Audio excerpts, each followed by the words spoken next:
As a result of the poll I held on Instagram and Facebook, I will be reviewing an old classic, Earthworm Jim. If you are unfamiliar with what the hell an Earthworm Jim is, let me get you up to speed.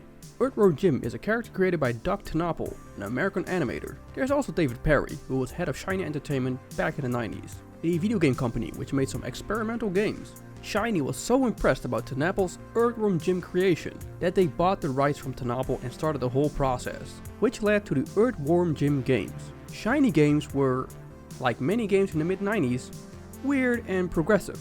Games like MDK and Messiah were pretty much ahead of its time. Enter Shiny Entertainment's most successful example, Earthworm Jim. It is a worm in a spacesuit that can whip himself as a weapon. And he has a space machine gun as well. To make it straightforward, this is a platform game with a unique twist in its environment, overall style, and most important, its sense of humor. All of these are something you need to be comfortable with.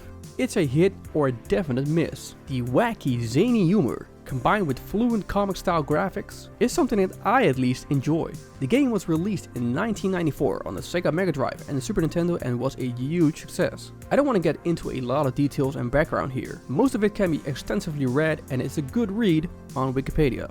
But the game spawned a sequel, remakes, and even a TV show, which I enjoyed as a kid, and to be honest, something you should definitely watch if you have fond feelings for Earthworm Jim or want to know more about the characters in general. The point is that the TV show explains the backstory of the whole Earthworm Jim universe much more than the game ever does. Are you ready to be confused about what I'm going to show you in the next couple of minutes? The plot is that there is no plot. It's a series of chained random events, which would make some sense if you'd seen the cartoon TV show. Only problem is, the TV show came after the success of the game. So what you are seeing is surreal art design at its 90s finest. There's no other way to explain this shit.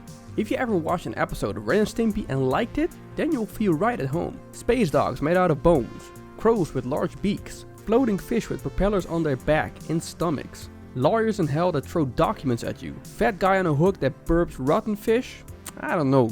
I enjoy it. It's a 90s thing, man. You always start left of the screen and you need to get Jim to the right of the screen. The thing is, to get from point A to B, you have to encounter ridiculous enemies and some tough platforming. And yes, this game is pretty tough, but it's doable. It's not as unreasonable as Double Dragon 3 or Trojan. There's a difficulty setting. Your health can be replenished by picking up atoms and extra lives can be earned. Next to having no plot, there's also the fact that the game doesn't explain anything. You start in a level and it's up to you to navigate through it. I haven't played this game in years, so I forgot all about what to do. And at first I was pretty annoyed about this. There's so much trial and error that it gets frustrating. Later on, I started to like this method of play, as it makes you excel, but it also gave me a satisfying feeling of figuring out things on my own. Boss fights are just a wild guess. What do I have to do here? Okay. You just have to shoot or whip the guy. Here, you would think that you go up the ramp in order to get Jim back in his suit. But that's wrong. You have to let the boss melt away the pillar, which leads into a second boss fight with him. This chicken boss needs to be defeated by whipping the target panel. While at first I was shooting the chicken, the target panel and more. This also leads into a secondary boss fight. All this stuff doesn't make any sense, and that's what's so great about it. You never knew what was coming at you. It is the level of randomness turned up to its maximum. It also helps that the animations of all the characters are excellent, even today, and complements this nonsensical world. 2D character sprite designs never get old or outdated in comparison to 3D design. If you're going to play the game, I'd advise you to go for the Sega Genesis version. Out of the two, the Sega version has a better color palette, with vibrant colors. It also looks like the Nintendo version was somewhat downgraded in frames. The Nintendo version isn't bad, but the Sega version is like the 24-bit version instead of a 16. Oh wait, it says on the box, 24 megs. Alright. No idea what that means. And even how much I love and praise the game, I'm going to place it in its current time frame. The game has flaws.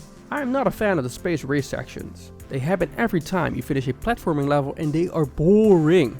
Just push down the accelerate button and swing from left to right to avoid rocks. There's absolutely no explanation about why and how. Then there's the level design. Although I find its looks outstanding, with the crispy details and surrealistic and zany structure, it's also troublesome. Most times I couldn't find out where to stand on, or what to do in order to advance, due to the chosen art style. I didn't even realize that these sharp objects were something harmful, until I saw my health get depleted fast. Then there's also the movement of the camera and the range of visibility. It's essential in platform games to know where to go next. Earthworm Jim in that manner is disappointing. It looks like the emphasis was laid down on showing off how good the graphics were, so they like to show the characters up close. If the perspective was zoomed out a bit more, I would have known where to jump. Can I jump down here? Is it a death trap?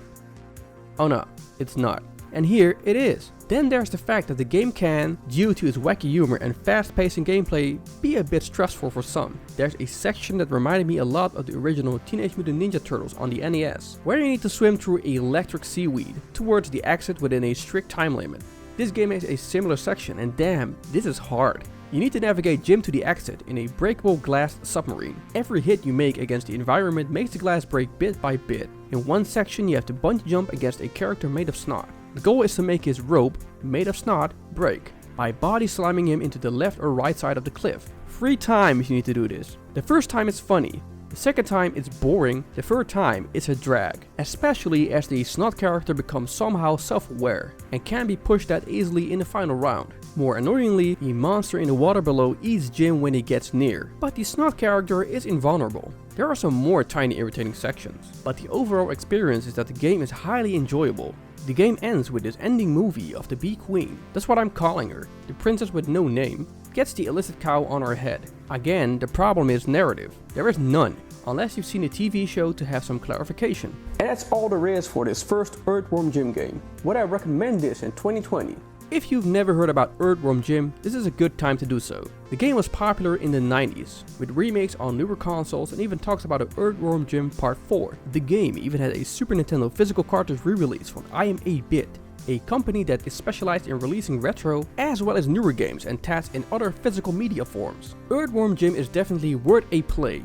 It gives a great insight in this whole 90s vibe and aesthetic. Its 2D sprites are amazingly well animated, and I find the humor most of the time worth a chuckle. Playing this game also reminded me of simpler times, where there were no achievements to unlock, no season passes, no DLC, loot box bullshit, and even ads that you need to watch, including deliberate waiting times in order to advance. The game is a straightforward rollercoaster ride which can be finished in just a few hours, but those hours are great. So where's that 2020 remake? This was episode 8 of In Retrospective, a series where I place older games in today's perspective to see if they hold up. If you found this episode interesting, you should definitely watch the other episodes as well. There is a subscribe button and notification button down there. Tick them both in order to keep updated when a new episode is released. And I will see you on a new episode of In Retrospective.